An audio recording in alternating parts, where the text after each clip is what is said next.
The polished mahogany table shone under soft lights as I sat there, watching my career fall apart. My sister, Victoria, stood at the head of the table, her hands rested firmly on it, her face pretending to show regret.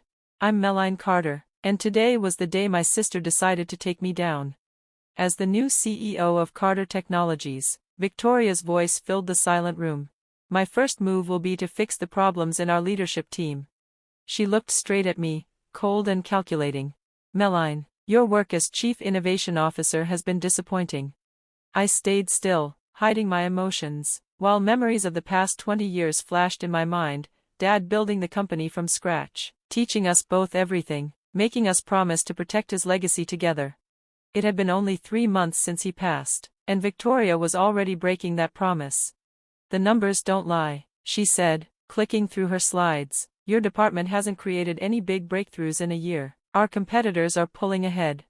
She didn't mention that I'd been working on something huge, something that could make us the top company in the industry. The prototype was ready in my private lab, but I'd been waiting for the perfect time to reveal it. That moment would never come now. Therefore, she straightened her blazer, effective immediately. Meline Carter is fired. The board members shifted in their seats. Many had known me since I was a kid, but none spoke up. Victoria had replaced most of them with her allies months ago. You can't do this, I said calmly, even though anger burned inside me. I own 30% of this company. Victoria smiled like a predator. Actually, Dad's will says you own 20%. The board owns 30%. I control the other 50%. The vote's already done. She slid a paper toward me. The board has agreed to buy your shares at market price. I looked at the number. It was insultingly low. She'd been deliberately lowering the stock value for months. And if I say no? Then you'll have no vote, no say, no salary, just a silent partner on the sidelines. She smirked. Take the money, Meline. It's more than you deserve. I stood, slowly collecting my things. My private lab key card was in my pocket, the key to everything she thought I didn't have. You know what's funny, Victoria? I said at the door. Dad always said you were the smart one, the ruthless one, the one who'd do anything to win. He was right, she said. No, I smiled, thinking of the prototype, the patents under my private company, and the plans I'd prepared for this exact situation. He wasn't. I walked out of Carter Technologies for the last time. Security followed, but everything important was already safe with me. In my car, I made a call I'd hoped I'd never have to make. MS. Jiang, it's Meline Carter. Remember our plan? It's time. Jessica Jiang, the toughest venture capitalist in Silicon Valley, was ready. Perfect. I'll have the paperwork in an hour. Your prototype works. Better than promised, I said, and now, thanks to Victoria, it's up for grabs. She fired you? Yes, and sold my shares cheap. Jessica laughed. Even better, that'll make the takeover easier. You ready to fight back? I looked up at the Carter Technologies building. More than ready. That night in my apartment, I read over Jessica's plan. It was simple. My company, Phoenix Innovations, would team up with hers to launch a competing product, then quietly buy Carter Technologies stock while the market panicked. Victoria thought she'd won. She had no idea she'd just made her biggest mistake. Jessica leaned back in her chair, grinning like she'd already won. Your old friend James Morrison from the board called me. He's ready to give us his voting shares, said Victoria's last screaming fit in the boardroom was the final straw. I remembered James. He'd been one of Dad's closest friends and had always hated Victoria's cutthroat style. His 10% stake could tip the balance in our favor.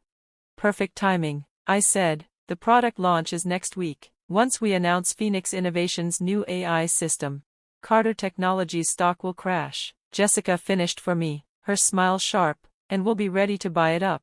The launch day came faster than I expected. The biggest tech conference of the year. I stood under the bright stage lights, the crowd buzzing, cameras flashing. This was the moment we'd been building toward for months.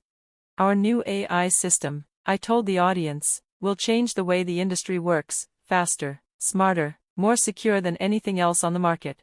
As I spoke, I spotted Carter Technologies board members in the crowd. Their faces shifted from curiosity to pure panic as they realized exactly what they'd lost. Then I saw her, Victoria, front row, staring at me like she wanted to burn the stage down. She kept her composure until I announced that Phoenix Innovations had already signed contracts with 3 of Carter Technology's biggest clients. Her chair scraped loudly against the floor as she stormed out. The next morning, the news headlines screamed it: Carter Technology's stock drops 40% after Phoenix launch. By lunch, my assistant was at my door. "Your sister's on line 1. She sounds furious."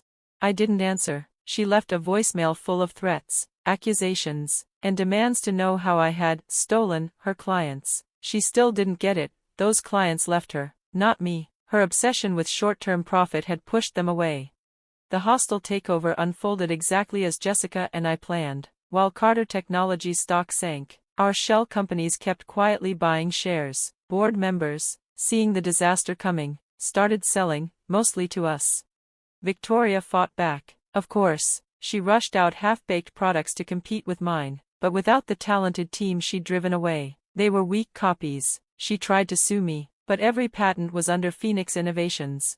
2 weeks before the final board meeting, James Morrison came to my office. He looked around, smiling like a man who'd finally seen justice. "Your father would be proud," he said. "He always knew you were the real innovator." "Is that why you're here?" I asked. "Not exactly," he replied. "Victoria knows she's losing. She's planning something desperate for the meeting." I leaned back in my chair. Let her try. The night before the meeting, I reviewed the final numbers. We controlled 49% of Carter Technologies through our network of companies and allies. Victoria believed her 50% stake made her untouchable. She didn't know about the last 2%, shares Dad had left in a trust, with instructions that could only be revealed under certain circumstances. The next morning, I walked into the Carter Technologies boardroom, the same room where Victoria had fired me 3 months earlier. Victoria arrived at the last minute, confident but clearly rattled. "You're not supposed to be here," she snapped. "Actually," James said from across the table, "she's here by invitation." Victoria glanced around and realized some of her most loyal allies were gone. In their place were new faces, representatives of our companies. "What's going on?" she demanded. "They sold their shares," I said softly. "You might want to check the SEC filings from this morning." Her phone lit up with alerts, and I watched the color drain from her face. This isn't possible. I have 50%. 50% isn't enough when the rest of the board votes together," Jessica said from the doorway. James opened a sealed envelope. "Your father's trust holds 2% of the company. If either daughter tries to force the other out, those shares go to the one who shows true leadership. That's Meline." With those votes, I had control. "The first vote," I said, "is to remove Victoria Carter as CEO." Hands went up around the table. Victoria shouted, but the vote passed. "The second vote is to merge Carter Technologies with Phoenix Innovations, with me as CEO of the combined company." Another wave of raised hands. It was over. Security escorted Victoria out, just as she had once done to me. Over the next year, the merged company thrived. My AI system set new industry standards. Clients returned, the stock soared, and innovation, not greed, drove us forward. 1 year later, Victoria came to see me. She was quieter now, dressed simply. She handed me a small business plan she'd been working on, her own idea, built from scratch. "I'm not asking for help," she said. "I just wanted you to be the first to see it." I read it. It was good, real. "There's an incubator program starting soon," I told her. "Apply. If they like it, they'll fund it, but no special treatment, you earn it." She nodded. "That's all I want, a fair chance."